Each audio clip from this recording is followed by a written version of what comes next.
So you called the conference tournament games on the campus radio station from Sioux Falls. How will you use this experience to move forward in your career? It was a real interesting experience because it was the first time I was doing basketball games on the radio by myself. So that gave me a different look at how I was going about the game itself and the preparation and stuff like that.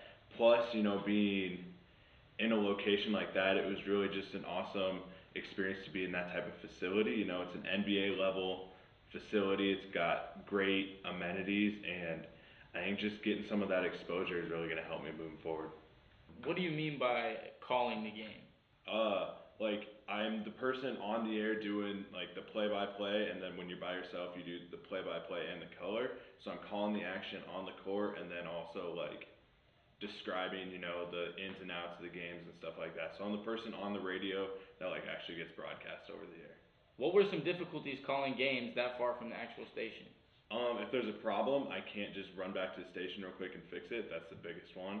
Uh, I just, you know, you have to kind of, the drive up there every time, I had to prepare myself. So instead of, 10, 15-minute preparation time, I was sitting and thinking about it for about 2.5, 3 hours before I actually went on air. So it was just kind of a different experience being away from home, a little bit more outside of my comfort zone. What did you learn from this experience?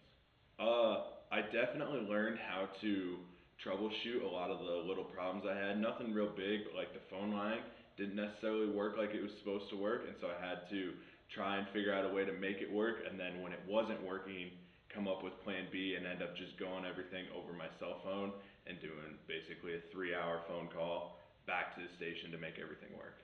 Is there anything else you'd like to say? Listen to KWSC on online at thecat.wc.edu and on the TuneIn app, otherwise around Wayne on 91.9 FM.